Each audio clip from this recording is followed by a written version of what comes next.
Hey everyone, and welcome back to Whispering Image.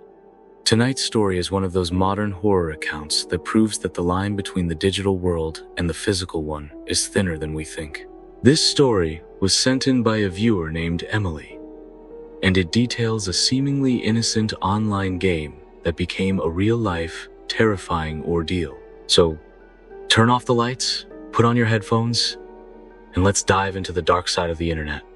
Because sometimes, the game you're playing is playing you. It all started as a distraction. It was the middle of winter break, and my roommates and I were bored out of our minds. We were sitting in our apartment, scrolling through social media, when my friend Mark found a weird post on a forum. It was just a grainy, black and white photo of an old street corner with a cryptic caption, "Find the Echo." Underneath the post was a link.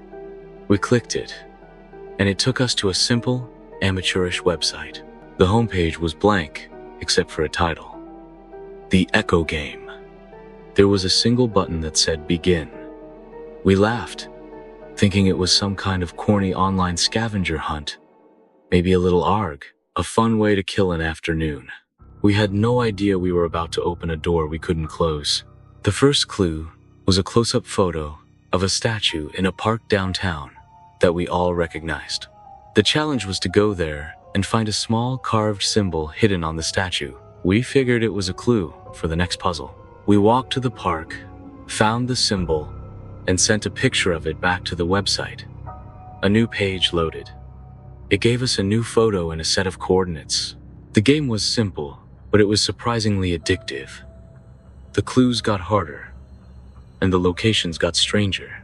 We'd be sent to old, abandoned buildings, forgotten alleyways, and even a crumbling old cemetery on the edge of town. The photos were always grainy and low quality, like something from a cheap, disposable camera. We spent an entire week getting deeper and deeper into the game, our boredom replaced by a growing sense of a strange obsession. Then the digital content started. After we completed a challenge, the website would send us a download link.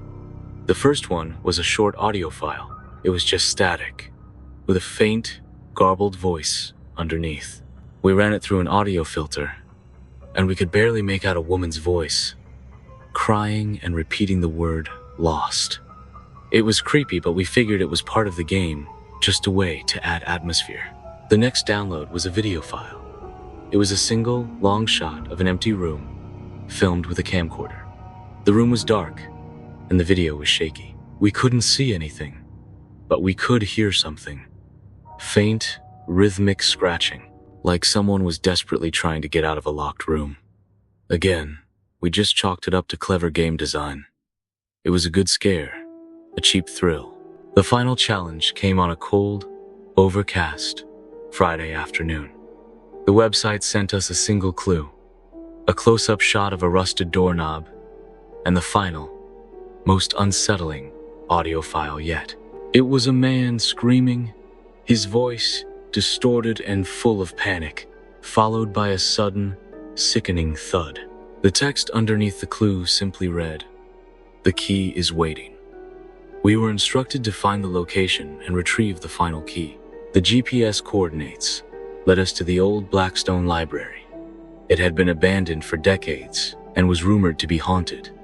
We were hesitant, but the thrill of finishing the game was too strong to resist. We were finally going to be the ones to beat it, to find out what the Echo Game was all about. The old library was a skeleton of a building. The windows were boarded up, and the front door was chained shut. We found a broken window in the back, covered by a piece of plywood. We pulled it away and slipped inside.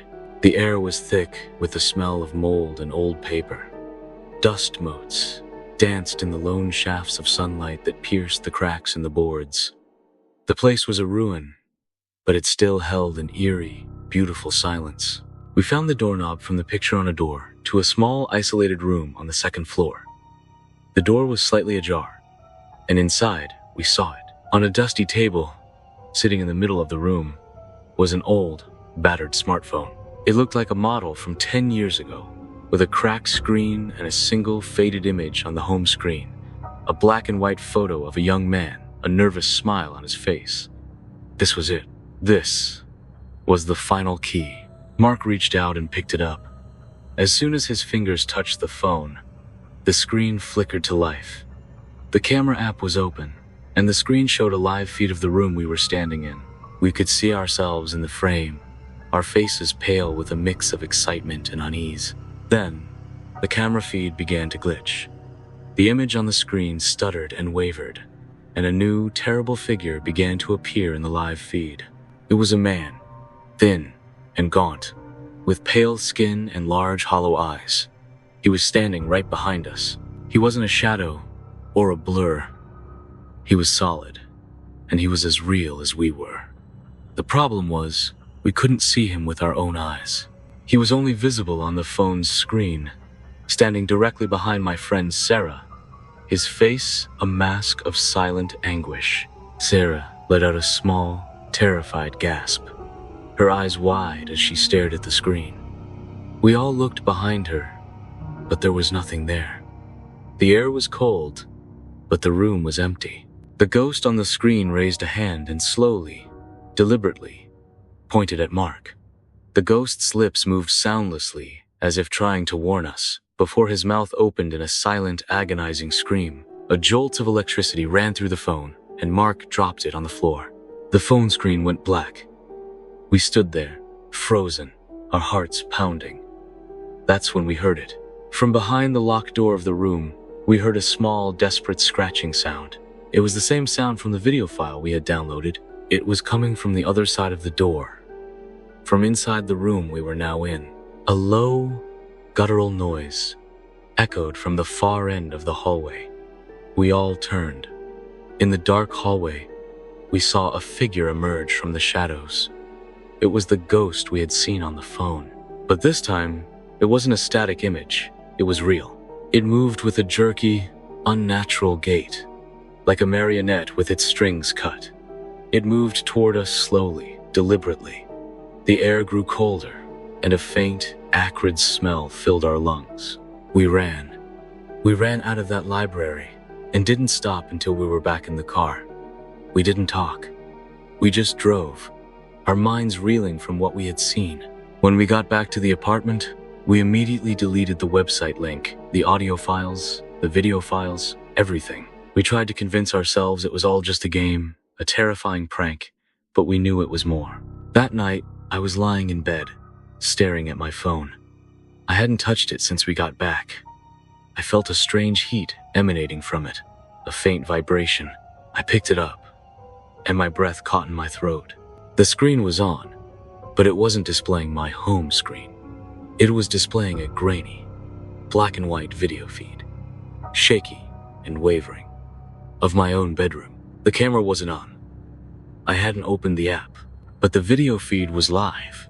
Then, in the top corner of the feed, in the shadows, I saw him, the gaunt man with the hollow eyes, the ghost from the library.